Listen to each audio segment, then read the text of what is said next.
A pergunta de US$ 1 milhão para o Gustavo Junqueira. Bom dia, Gustavo.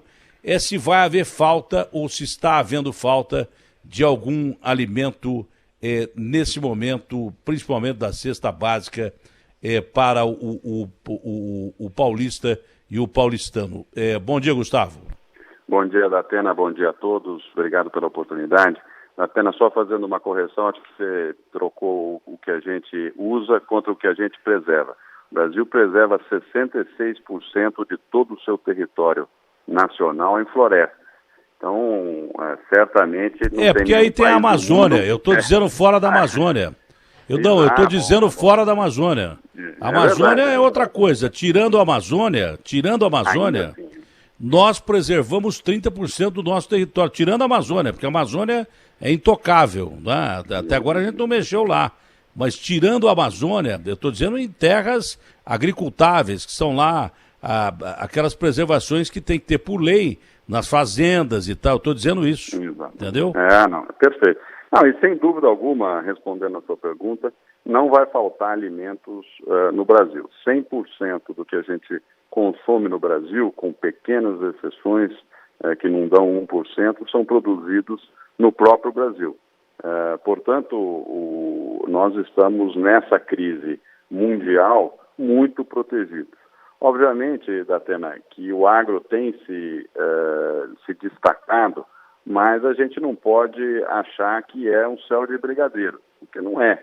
Ou seja, em todos os nossos setores da economia tem problemas. No caso do agro, não é diferente. Aqui em São Paulo nós temos um problema gravíssimo com as flores, tá certo? Deixamos de vender aí nesse período mais de 80% do volume histórico.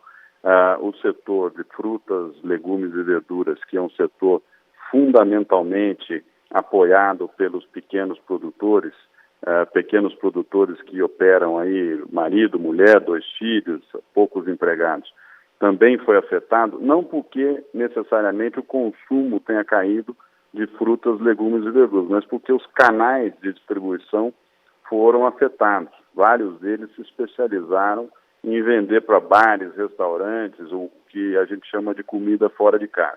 Quando isso é fechado, esse pessoal precisa procurar um outro caminho. E não é simples, nessa velocidade, conseguir achar. E um outro setor também, que é um setor de pequenos produtores, que num primeiro momento teve uma notícia, na minha opinião, equivocada, onde os produtores estavam aumentando o preço, é o setor de leite. Na verdade, o que acontece é que no Brasil, o setor que mais tem participantes no agro é o leite. Todo o estado tem produção de leite, toda cidade tem produção de leite e também muitos deles pequenos produtores. O que acontece, Datena? 50% da produção de leite vai para o leite de caixinha, vai para o leite UHT. Os outros 50% vão para o leite que a gente chama de leite sólido, que são os queijos, iogurtes e eu vi isso no Canadá. E esse pessoal ficou sem demanda. E aí teve que direcionar para o outro mercado. Num primeiro momento sobe e agora já está estabilizando. Só que ele estabiliza, Datena, numa situação complexa, porque o lado também bom do agro, né, que é a exportação de soja, milho, pressiona, junto com a cotação do dólar, a ração para as vacas que produzem leite. Então você tem um aperto de margens que a gente vai ter que olhar. E o setor de açúcar e álcool, o setor de etanol sofreu duplamente. Sofreu com a queda do barril do petróleo, que veio de $70 o barril no mercado internacional para $20, e com a demanda, ou seja, o consumo de combustíveis, o consumo de etanol durante a quarentena chegou a cair, há 2 semanas atrás, 63%. Agora voltou, mas voltou ainda, estamos observando uma queda aí de 40% no consumo. E isso faz com que o setor também fique numa situação difícil. Agora, tem notícia boa. Laranja nós estamos exportando mais forte, o mundo busca vitamina C, a laranja, o suco de laranja é um alimento que traz isso. soja e milho, como eu falei, forte, proteína animal, principalmente a bovina, crescendo bastante, ou seja, o agro no todo deve ter ainda esse ano, com toda essa calamidade, um crescimento, né, um PIB positivo. Mas a estatística ela é sempre ingrata, porque tem alguém que cai aqui naquele pedacinho e acaba sofrendo.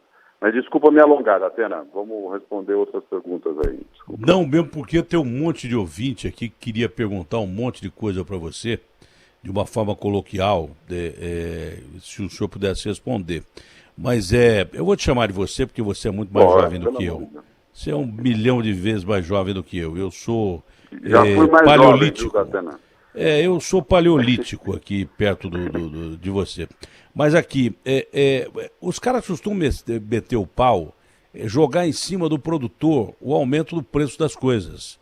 Quando não é assim, o que está havendo é especulação. Vamos falar do arroz. O arroz teve lá um problema de clima no Rio Grande do Sul, que é o nosso maior produtor disparado, né? Então, ele tem um aumento que não sei se justifica sair de 11 para 20 reais. Não sei se justifica. Agora, feijão e outros alimentos que são parte da cesta básica do paulista e do paulistano, que nós estamos falando aqui agora do estado de São Paulo.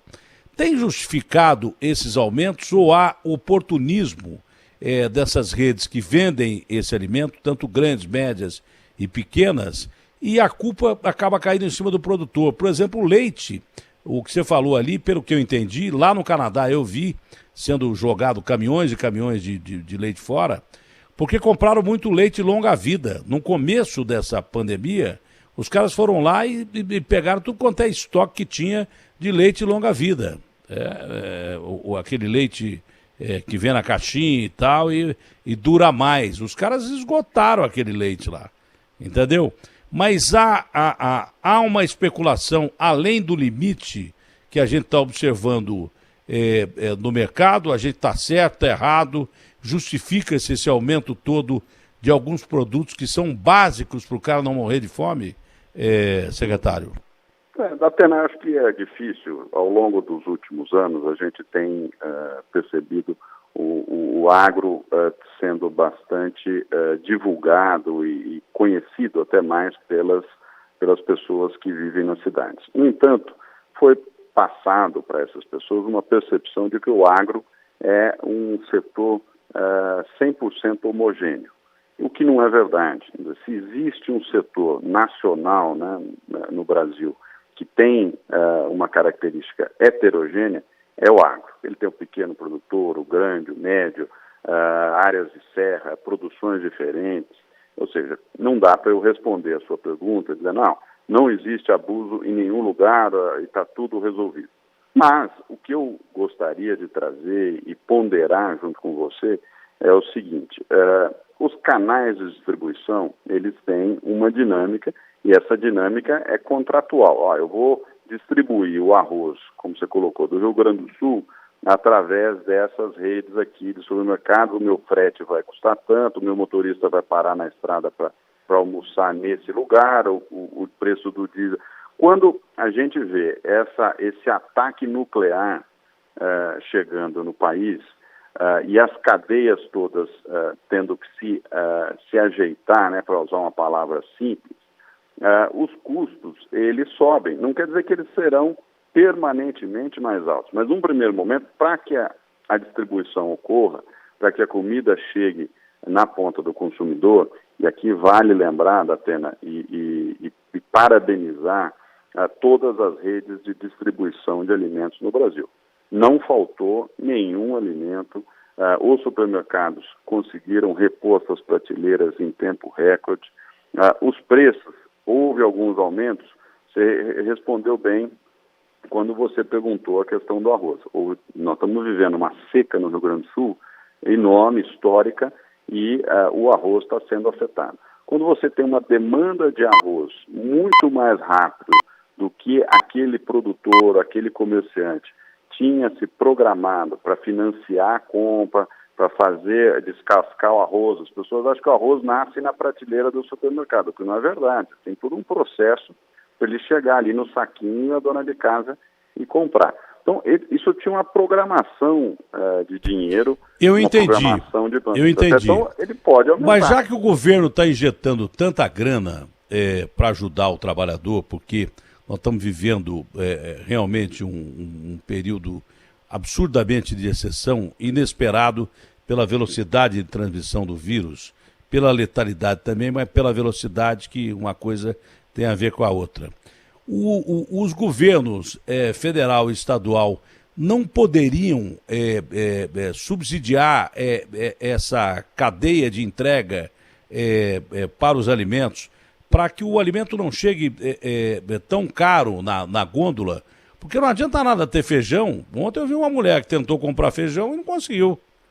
Ela falou, eu vim aqui comprar feijão, arroz e feijão, não consegui. Então não adianta ter se o cara não tem dinheiro para comprar, porque a maioria está desempregada.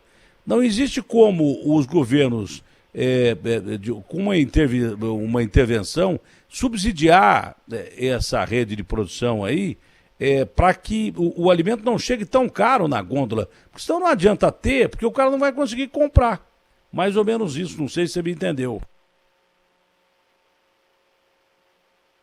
Caiu a linha, ô Garrafa? Hoje é dia. Hoje é dia. Seria mais ou menos isso, né, Agostinho? Porque não adianta você ter lá...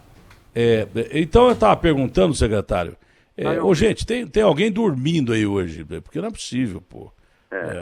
Nunca aconteceu tanto assim, esse tipo de coisa. Está acontecendo demais hoje aí. Tem alguém dormindo aí, porque nunca aconteceu de cair linha aqui, desde que eu voltei, então vamos aguardar aí. O negócio é o seguinte, não teria como o governo fazer com que, com intervenção de grana mesmo, porque já disseram, olha, vamos limpar o caixa, porque o Brasil hoje não tem dívida externa, a gente tem dívida pública. E essa dívida pública nós vamos ter que dar um jeito lá na frente, porque está usando tudo que tem para ajudar o povo não morrer de fome. Nem o cara que emprega e nem o sujeito que é empregado, para não perder o emprego. Não tem como o governo intervir de alguma forma nessa cadeia de entrega para os distribuidores, para que o preço não chegue tão caro na gôndola? É a pergunta que eu fazia. Porque eu vi ontem pessoas durante o Brasil Gente que foram comprar, pessoas humildes, arroz, feijão, e não tinham dinheiro para comprar. Então não adianta ter feijão e arroz lá se a pessoa não tem dinheiro para comprar. Atena, eu acho que o seu ponto é importante, é válido, mas eu vou lembrar aqui de um velho amigo meu, você deve lembrar, que foi também presidente da Sociedade Rural Brasileira, Dr. Luiz Raffes, e que falava o seguinte: nós sempre precisamos viver por convicção e não por conveniência. Como eu acredito nas leis de mercado e tenho medo do governo, qualquer governo que seja, eu acredito que os empresários, acredito que os produtores, as pessoas na sociedade têm mais capacidade de gerenciar o seu dinheiro do que os governos. Eu entendo que o governo está fazendo, aí o governo federal está fazendo corretamente. Ele está colocando lá R$600 na mão do indivíduo, para que o indivíduo possa, com esse dinheiro, tomar suas decisões no momento de crise. Nós intervirmos no preço, primeiro eu teria que comprar arroz, colocar dinheiro, comprar arroz, onde vai estocar, quem vai cuidar. Vamos dizer, isso abre um leque para a corrupção enorme e nós já vivemos isso. Depois um outro problema, você deve lembrar muito bem. Não, eu não digo, é diferente, eu não estou dizendo o governo comprar. Eu estou dizendo tentar baratear esse custo que você falou de entrega até a rede de abastecimento. Tentar baratear o cara que para no meio do caminho, o cara que come tal hora. Hoje que os aumentos são pontuais e eles são, de fato, ajustes de custo. Onde a gente pode ajudar, e aqui não vale fazer propaganda, mas só para trazer fatos. Pode ser uma boa ideia, vamos ouvir. A entrega de cestas básicas que foi feita já no governo, nas populações mais humildes, é uma ação que está ajudando nesse sentido. O que nós estamos pensando dentro da agricultura, por exemplo, é fazer a cesta verde. O que é isso? Nós ainda atuamos bastante na ponta do consumidor, ou seja, entregamos as cestas básicas, entregamos o dinheiro da merenda para os pais ali comprarem seus produtos no mercado, mas isso não resolve a vida do pequeno produtor. Então, o que nós estamos trabalhando dentro do governo é, de fato, pegar recursos para criar uma cesta verde, ou seja, uma cesta de frutas, legumes e verduras, e comprar esses produtos dos produtores, principalmente, em sua grande maioria, os pequenos produtores, montar essa cesta e entregar essas cestas para esses pais de alunos. Só para lembrar, nós temos aqui, entre a rede estadual e a rede municipal, aproximadamente 7,5 milhões de alunos. Então, é uma base importante da nossa população. E isso ajudaria o pequeno produtor a continuar operando. A maioria das crianças, infelizmente, no Brasil, vai na escola para comer. Se, de repente, atingir esses pais e alunos, vai ajudar muito, porque muita criancinha deixa de comer a merenda inteira para levar para o irmãozinho. Essa é uma boa ideia. Ótima ideia. Agora, isso vai ser colocado em prática quando? Vai ser colocado em prática quando? Isso, nós estamos agora fechando os recursos para ver o tamanho que a gente tem de dinheiro aqui. São recursos que nós estamos negociando do governo federal e do governo estadual, ou seja, fazendo essa trabalho em conjunto. E acredito que, não posso te dar uma data específica, mas está aqui no forno trabalhando 24 horas por dia para botar esse negócio para ser o mais rápido possível, né? Quanto antes, né? E a questão do arroz que eu interrompi, secretário? Não, a questão do arroz também tem um lado, Datena, o arroz a gente tem trabalhado, não dá para as famílias comerem só arroz também. Sempre acho que nós precisamos olhar outros produtos. Tem produtos que não estão sendo afetados por esse aumento nesse momento de pandemia, que poderiam ser comprados. O próprio leite que subiu já voltou, nós temos ovos, tem toda a parte do setor aí de farinhas também está bem, os frutas, legumes e verduras as pessoas precisam comprar para equilibrar a sua alimentação. Então, acho que, de maneira geral, eu não acredito que nós devemos fazer uma intervenção, seja ela qualquer, porque depois a gente não consegue tirar o governo do cangote do empresário e da própria população. Acho que tem que dar dinheiro sim para as pessoas. Sabe que tem duas coisas que eu não confio muito, viu? Uma é governo, você receber ajuda de governo. A outra, o cara que criou, talvez o maior banco do Brasil, acho que é o maior banco do Brasil, e um dos maiores bancos do mundo, a única coisa que eu tenho em comum com ele é que eu não uso meia, não é? Porque ele sabia ganhar dinheiro pra caramba, tanto que fundou o Bradesco, e eu sei perder dinheiro pra caramba, tanto que perdi dinheiro pra caramba em televisão, fui o cara que mais perdeu dinheiro em televisão. Mas era o Amador Aguiar. Amador Aguiar falava assim: meu filho, você só vai procurar banco quando você precisa muito. Se puder não precisar, então não confio muito nem em governo e nem em banco. Isso é coisa minha. Eu acho que você tem razão nesse aspecto. Mas olha, para encerrar, secretário, aquela ideia de que o caipira, aquele cara que fica só com o capim na boca, olhando o tempo, ia ser esperto pra caramba, e continua sendo, que ele conhece pelo movimento das nuvens, do vento, quando vai chover, quando não vai chover, esse continua sendo mais esperto que muita gente, muito mais esperto que muita gente, mas o agronegócio hoje é de alta tecnologia e trabalha muito em cima de ciência, mesmo porque trabalha com exportação para grandes mercados e tem que ter controle de pragas e daí por diante. Primeiro, até que ponto o setor está sendo afetado no que importa para fertilizar a terra, não é? E, segundo lugar, as projeções científicas que os senhores devem ter de que quando o mercado deve voltar a se normalizar. Quanto tempo o mercado deve se normalizar? Porque hoje não é só o caipira que fica lá, meu carro está doendo, é o vento e tal. O agronegócio tem pesquisas e muitas pesquisas para se orientar. Claro que ninguém sabe direito quando a coisa vai ajeitar, mas vocês devem ter uma noção. Então, a primeira sobre os fertilizantes, que são importantes para não perder safras aí, não estragar a plantação. Isso vem, a maioria vem de fora, acho que vem, e essa perspectiva de quando o mercado deve estar regularizado. Até em relação aos insumos, né, fertilizantes, herbicidas, todos os agroquímicos, realmente isso existe uma dependência internacional do Brasil. Com o dólar alto, o que nos preocupa agora não é a falta desses produtos. O Porto de Santos tem funcionado bem, teve uma ameaça, aí uma preocupação dos trabalhadores lá no início da pandemia, 3 semanas atrás, foi administrado.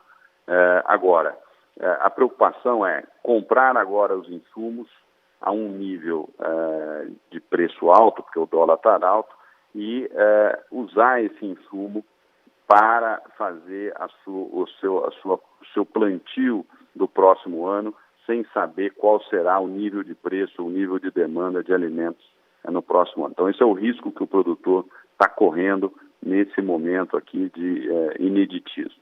Acredito que o mercado internacional, o Brasil nessa pandemia, vai se posicionar, se consolidar ainda mais, porque nós temos, como você colocou antes, nesse momento é que vai ficar muito claro que nós somos um dos maiores protetores ambientais e temos a maior produção em escala, mas uma produção sustentável.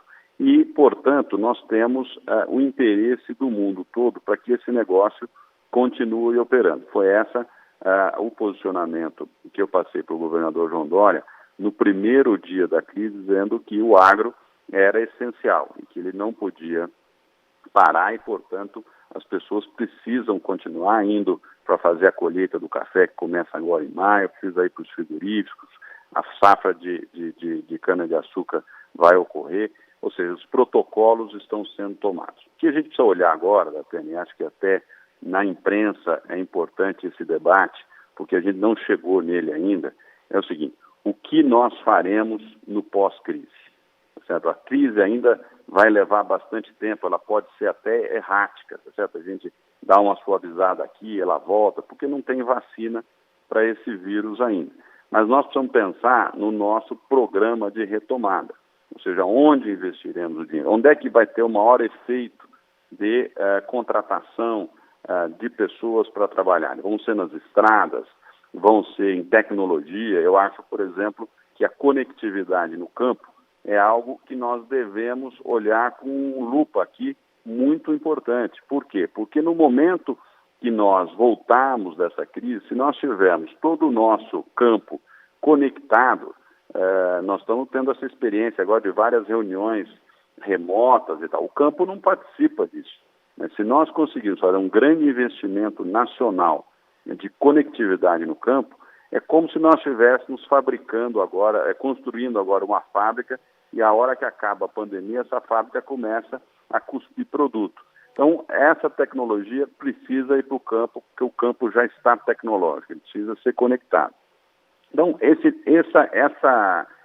tempo vai levar ainda algumas semanas. Eu acho que o tema dessa crise é muito diferente das anteriores. Você tem aqui um problema de saúde, de fato. Se nós não organizarmos a saúde, e é para as pessoas entenderem, não é que o vírus está mais forte essa semana, é que tem mais gente doente. Portanto, quanto mais um doente, é um respirador a menos, é um leito a menos. O que nós estamos aqui é nos preparando para que, à medida que essas pessoas fiquem doentes, elas possam ser atendidas.